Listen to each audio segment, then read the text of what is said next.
Okay, let's go ahead and color it in now and bring it to life. I have 4 colored pencils, yellow, red, orange, and black, and that's all you will need. If you have a full set of colored pencils, you can use any of those shades. If you're going to do this with paint, same thing. You would just need yellow and red. You could mix those to make orange, and black you'll have to do your borders. We will leave the white of the paper, or if you have white and you're doing this on a toned paper, you could use white colored pencil. So let's get started. I like to keep my reference piece right next to what I'm painting or drawing, so I'm constantly looking at what the colors are. So I'm going to go ahead and tape this close so we can see what we're doing. And I'm going to start with the yellow. I'm going to look at all the places throughout this piece that there is some yellow, and I want you to do the same thing. Hopefully you've been able to print your reference piece out. I see some yellow down here in the base of this butterfly. There's a little more yellow up in the tops of these lighter ones. And actually there's probably some yellow within all of this. So I am going to go ahead and color a little bit of yellow in all the spots that I know there's going to be yellow or orange. And this is like doing an underpainting when you are using paint by having a color that's going to just barely show through in your painting. So I'm going to go ahead and put a light coat of yellow in all of these spaces. And as you would know, if you've taken some of our other classes, you can self-sharpen your pencils as you work by turning them as you color. So if you color a little ways like this and then turn it in your hand as you go, it will keep your end sharp. So I try to practice that whenever I'm sketching. I'm going to go in all of these spots that I know that there is yellow or orange, and you can see I'm not being uber careful around the edges because I'm going to go over all of it in the end with black. So try to stay within the lines, but if you go out a little bit, that's okay. Okay, so I'm going to go in and fill all of my spots here. And these down here at the bottom were where the yellow was a little more prevalent, so I might press a little bit harder on these down at the base of that bottom wing. And then my hand gets quite a bit lighter on the pressure as I go around to each of these spots. Now, if I'm going too fast, you can always pause your video and take your time to color yours in. This is really just to help you figure out how to get that nice rich color on your butterfly. So I've made sure that I've got all the places that have yellow and or orange and red in them. So next I will go to my orange, and I see that obviously everywhere. But take a look at how dark it is. It's lighter on these bottom wings, so I'm not going to put as much pressure on the bottom wings. It's barely there on these inside ones. Then it gets a little darker as it goes out. Then it's really deep and dark up here, so I might even be adding red over the top up here. But I'm just going to pay attention with my orange. I'm going to start down here, very, very light on these bottom ones, because it's almost like there's light showing through from the back on those. And then I'm going to keep going, and as I go towards the outside edge, I'm going to put a little more pressure with each one as it kind of gets more orange as we go this way.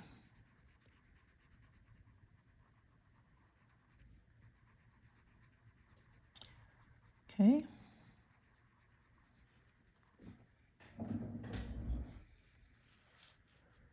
So you're just going to keep going on each one of those.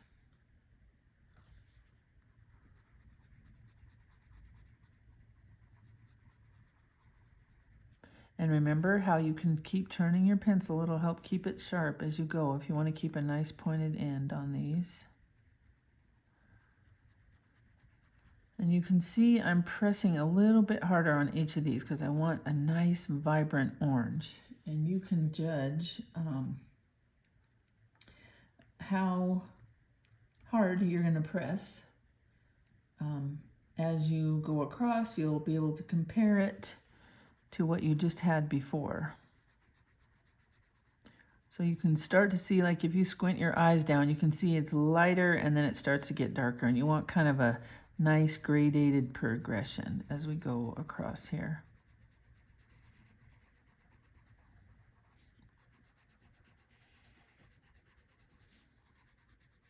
And you will see that as layering colored pencils gives it a really cool effect, and we'll play around with that. We might go back in with some yellow at the end of this and go back over the top of it. But for now, I'm just going back and forth, and I'm sharpening this pencil up a little bit by putting it completely almost flat on the paper, trying to get a nice edge on there, turning it with each.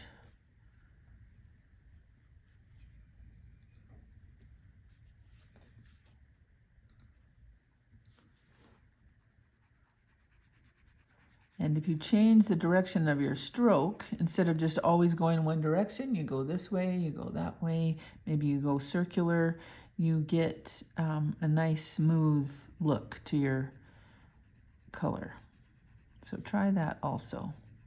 So I'm doing all of my bottom ones first. And again, I'm practicing symmetry even with the color. So I'm looking back and forth to see how dark the other side is before I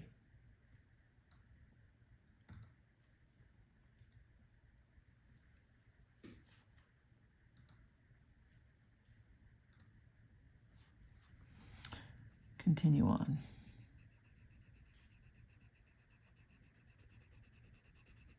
I don't want there to be any hard lines where my pencil has overlapped. So I just want to keep nice smooth transitions all the way across here.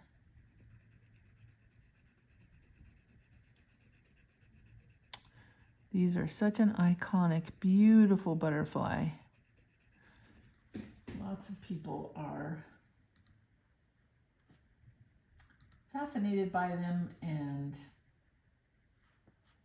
it's fun to get to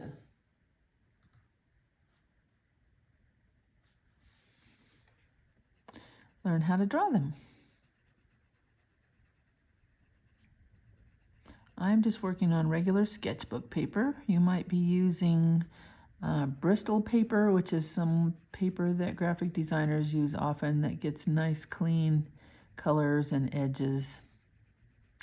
You can do this on toned paper, and they really stand out with pastel. But this is a simple colored pencil on sketchbook paper.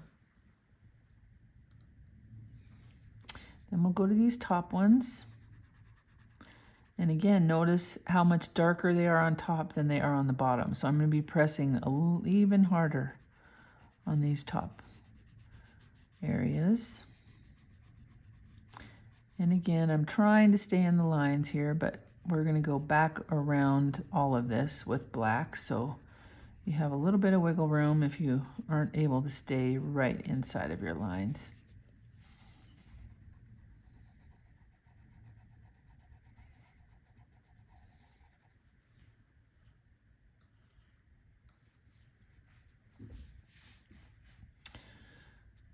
Some of you, if you've studied about monarch butterflies, would know that they make this incredible migration somewhere around 3,000 miles from Canada and the northern US all the way down to the mountains of Mexico. And if you've ever gotten to bee in the middle of it or had them swarming around you. It's quite a phenomenal thing.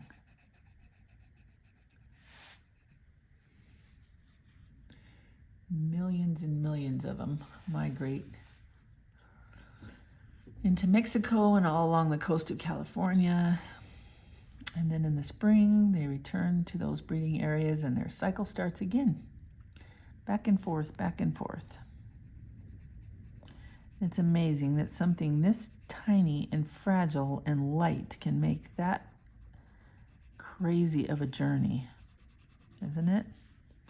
Think of all the things that they encounter on that trip.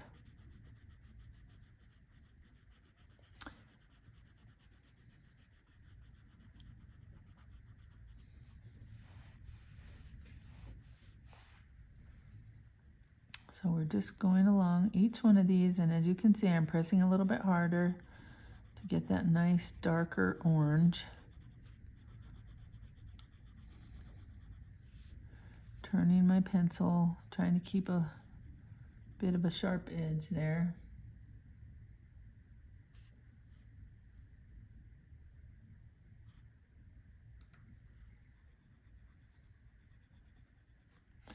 Little bit, these are very light. I'm just going very lightly over these up here on top because they're almost a light yellow orange, so we don't want to overpower the yellow too much with our orange. Okay, now if you notice over here, we didn't draw these in, but 3 little swoops of orange that don't really have a border. We'll blend those in to the black when we get up there, but I'm going to go ahead and put them in.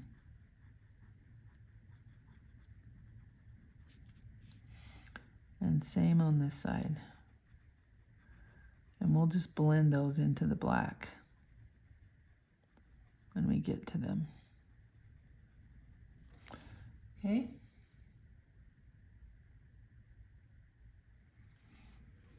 All right, so I want you looking from the top to the bottom. Is it darker up here than it is on the bottom ones? If you need to beef that up a little bit, do that now. Sometimes your paper will limit as to how much you can put on with colored pencil. It gets stacked up almost waxy, and then it's hard to lay any more down. But we want that to be definitely darker.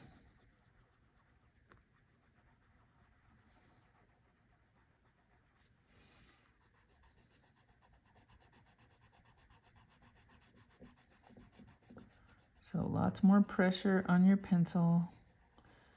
Blending, blending as you go. Okay, and then it kind of might be, these top ones might be a little bit darker, and then it fades into the lighter. So when you squint your eyes down, you should be able to see a difference between how dark it is at the top and then as it gets lighter as it goes down.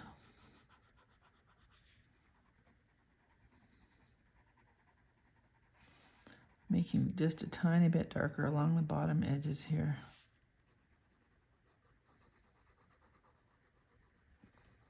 So you can actually do values, which is the lights and the darks, with the same color just by how hard you press. So you should be able to see more yellow here in the middle. And I'm going to go back over this now with more yellow, kind of darken that up, get it really nice and bright. And then go back over these right next to it with a little more yellow. And you'll see a nice shading. Just kind of transition from the yellow into the orange. This yellow kind of gives the illusion that there's light coming from behind the butterfly's wings, kind of showing through them, transparent.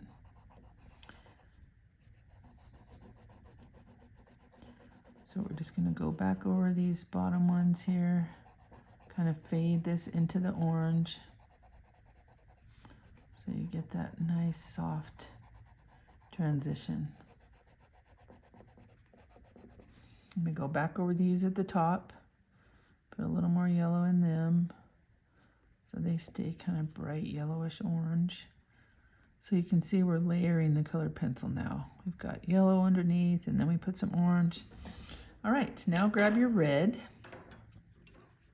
And we're going to start up here on these top ones and just add a little bit of punch with the red to make it more of a red-orange. So there's regular orange, and then we have yellow orange that's got more yellow in it, and now we're making some red orange that has more red in it. And orange is really just red and yellow combined. So when you have more red in it, it's red orange. When you have more yellow in it, it's yellow orange. So I'm working on symmetry again with my color, going back and forth, making sure they're similar from left to right. And these top ones are just a nice deep red orange. And you'll be able to tell that your paper might be starting to say, I can't take any more color. If that happens, just do the best you can.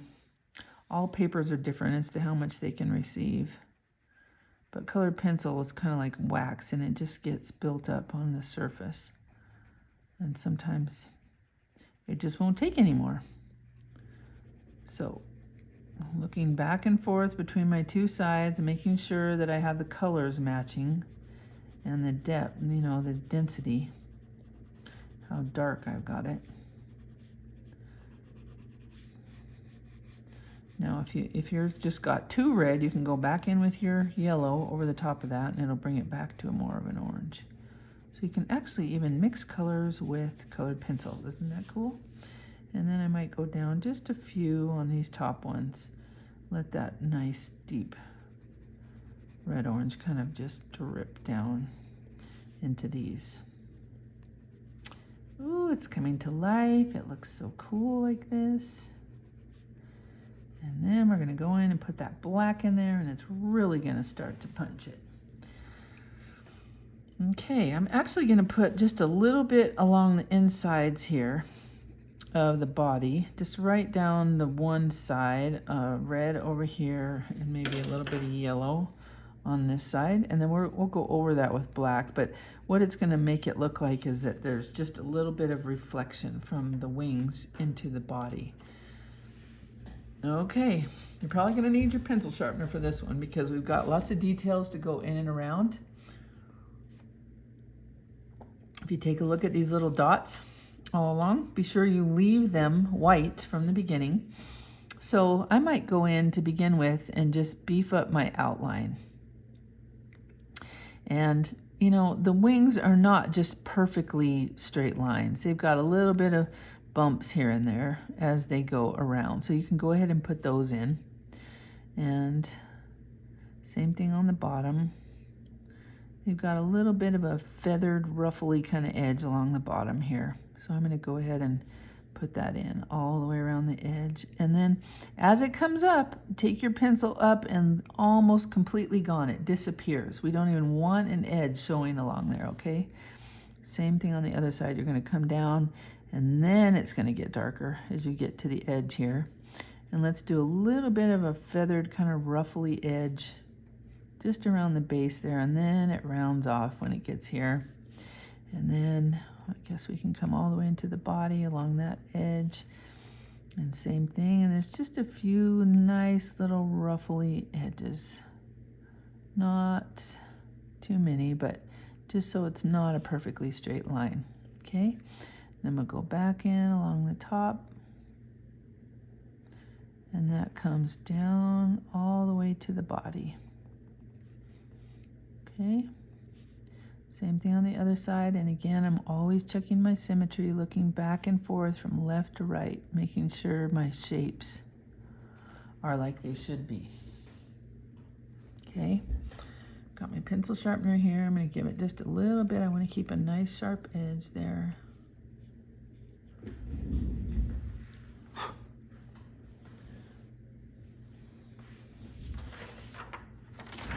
Okay, now sometimes when I'm working, I like to put a paper over the rest of it so I'm not smudging it with my hand. So I'm going to go in now and just go around all of these circles so I remember where not to color. Okay. I'm just reinforcing, oops, the edges. And as you can see, I just broke the edge off of my. So this takes us back to kindergarten, coloring inside of the lines, right?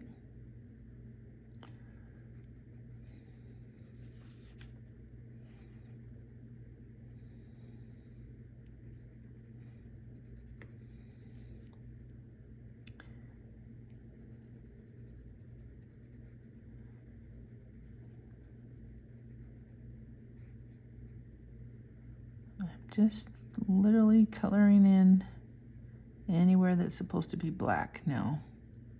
Staying around the outsides of anywhere that I made a circle. And some of these are so tiny I can barely see them. I mean, I can barely go around them. So I'm actually gonna erase some of those little circles and just make them myself with this colored pencil. Otherwise, they're kind of messy on the inside.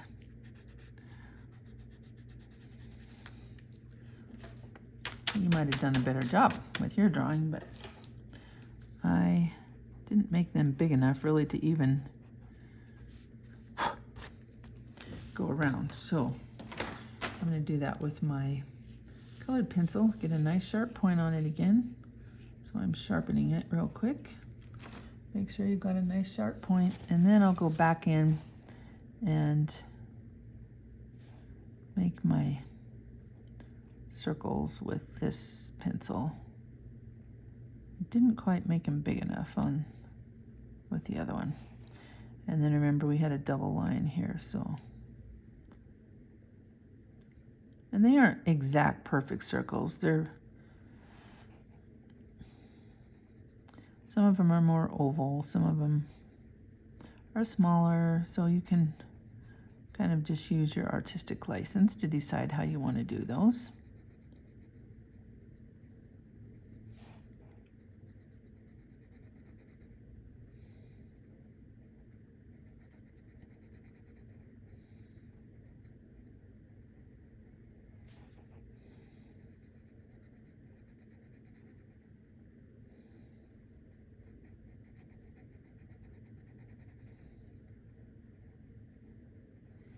And again, you don't really want to see any pencil lines.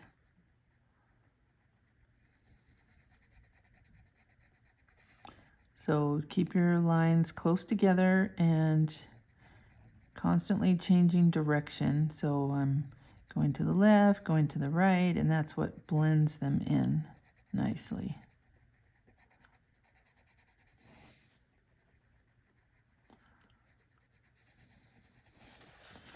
Okay.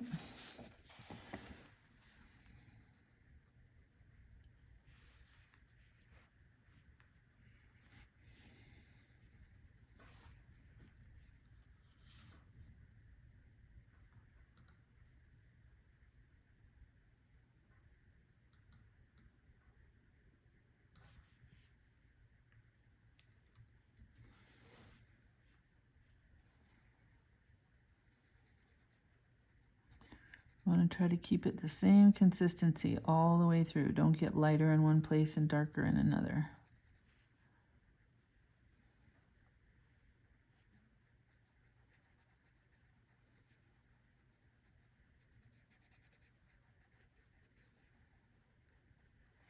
Then we're going to get to where we put those 3 orange little stripes in.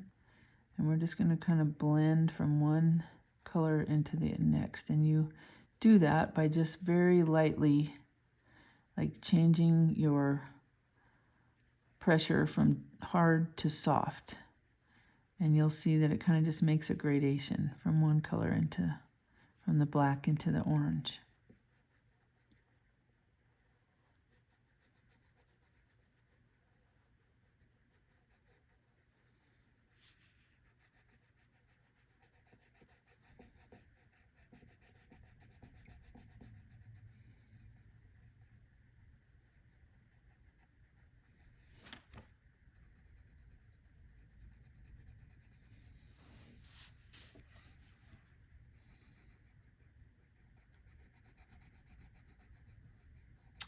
So there's no two monarch butterflies that are the same.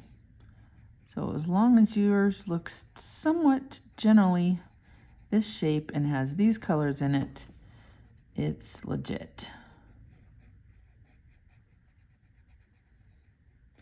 We will have a template that you can print out. If you had trouble with the shape and you would like some help with that, you might want to just trace yours. But I hope you tried to draw your own, as we simplified it one step at a time. Okay, so I'm going to go along these edges now.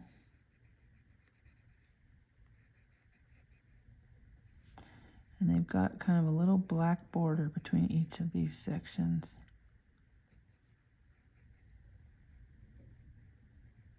And again, I'm just looking back and forth to know how wide to make that line.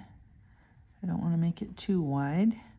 I can always go back in with the orange if I need to make it a little, you know, if I started out with it too wide.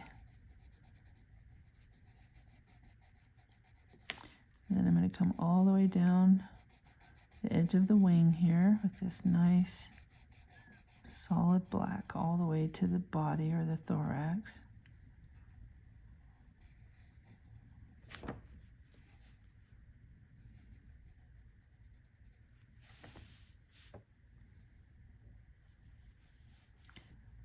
Fairly narrow lines in between all of these. But there's a wider border at the bottom of this wing. So I'm looking over here, this top is a little more rounded than I had it, so I'm going to round that off a little more. Always looking at your reference material. I hope you printed one off of any butterfly. You can find one on the internet if you want to do your own, or you can print the one off that we used here. You'll find different shapes and a few different patterns on them, but generally it's a pretty standard body shape and how the wings are decorated.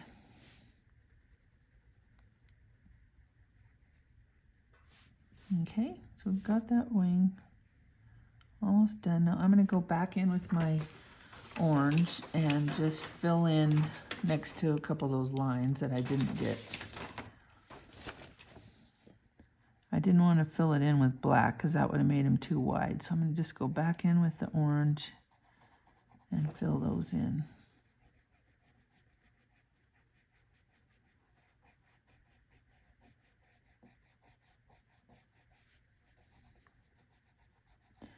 That just kind of cleans the edges up. Make these a little darker up on top.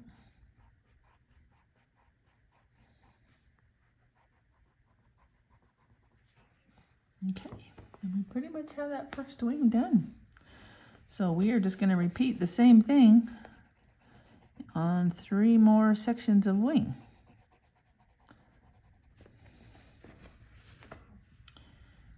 All right.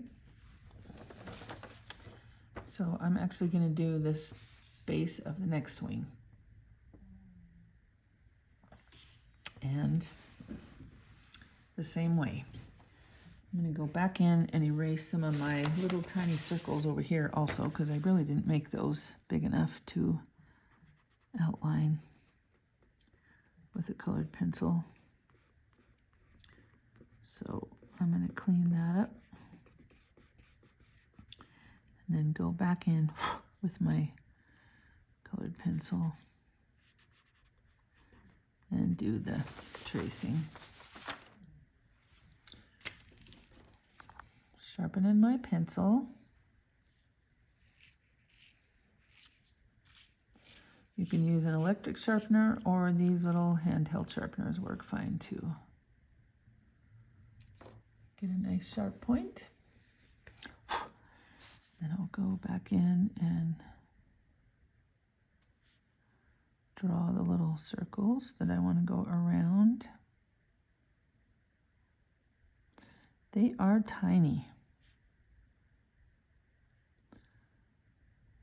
But I made them too tiny with my little mechanical pencil, so I could barely see them when I was outlining them with this.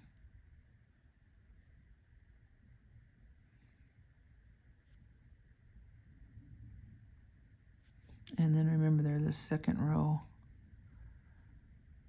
just along the bottom there.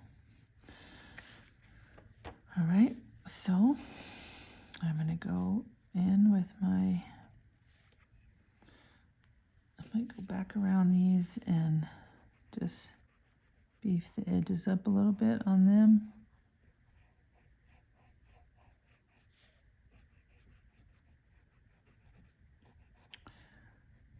I might have made some of the borders between them are a little bit wide down here.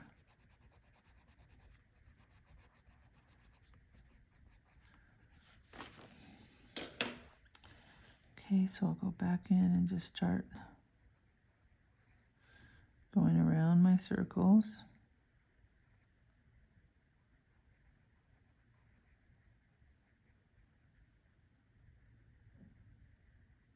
You can see that you have to make them pretty big.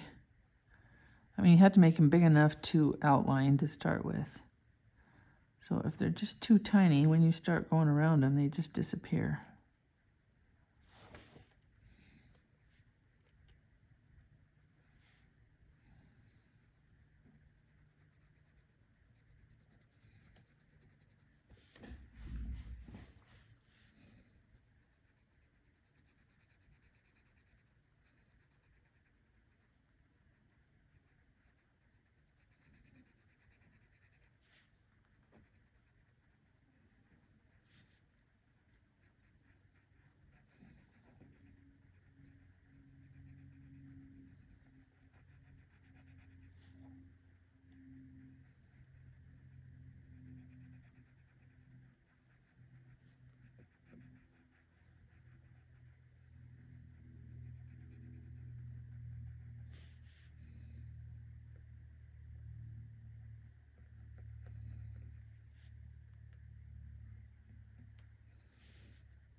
Okay, now that we're doing this, we're just going to go ahead and go very lightly over the antenna.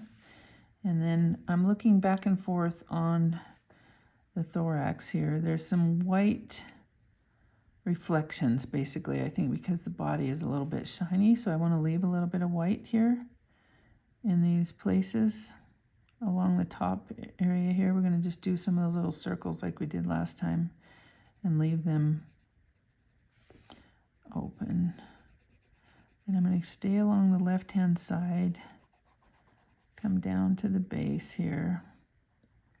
And again, this is not a perfectly straight line. There's a little few bumps along the edges there. I'm going to just go right down to the middle. But I want to leave some spots here and there that kind of give it form, so it's not just flat black. So I'm doing the sides really dark, and then as I come to the center, I'm kind of letting it be a lightened line to kind of show that maybe there's a ridge there along that area of them. So I'm leaving that a little bit lighter, just along the top. And I'll go ahead and color the rest of that in. Okay, I might go back over these very light lines here on this bottom wing.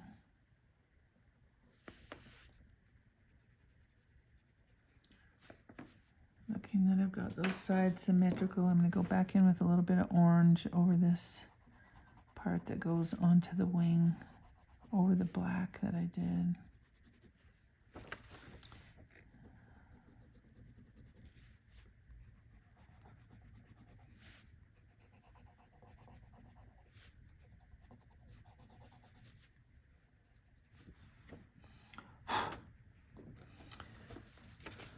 Okay, there is your finished butterfly. And hopefully you see symmetry from the left side to the right side. It is a beautiful, fragile, amazing butterfly, either coming or going on its trek to the north or to the south. You can do the imagining. I'm just going back in and really beefing up these. Now, if you had some areas that your white didn't show through and you want to go back in with a white colored pencil over any of those spots, you can do that. Sometimes you can go back in over the top and if your colored pencil isn't too saturated, which mine is, it's pretty dense on there. I covered it pretty good. You can just go along and blend a little bit with your white pencil. But if you want to go back in on any of those white spots, sometimes you can affect that. If not, you can use a gel pen. And that's another thing, you can go back in and use over the top of colored pencil. It's actually like paint, and you can go back in over the top of pencil or ink and add some white over the tops of things if you covered up too much. So I'm just showing you this, how it works. Shows up really well over the top. And if you had trouble leaving white behind when you were coloring around it, which can be challenging sometimes, then you might want to go back in with one of these. They're kind of handy to keep around. It's generally the same concept as whiteout that we used to use to go over pen and ink or typewriter that you did the wrong thing on. Gives you a little more control. Makes it a little cleaner if your circles weren't very clean. It's more challenging than it looks to try to go around those tiny little circles with colored pencil. So this is a good thing. Sometimes you might want to go back in and add just a couple of spots along body. Give it a little more life. And we are finished. I hope you enjoyed this drawing. We have some other classes with Art with Lisa that show a butterfly lifting off the page. You can do butterflies in different shapes, landing on a flower, taking off in flight. It's a great study to do, so you might want to try that also. And thanks for joining us. I hope you'll come again and try another class with Art with Lisa. Keep inspired.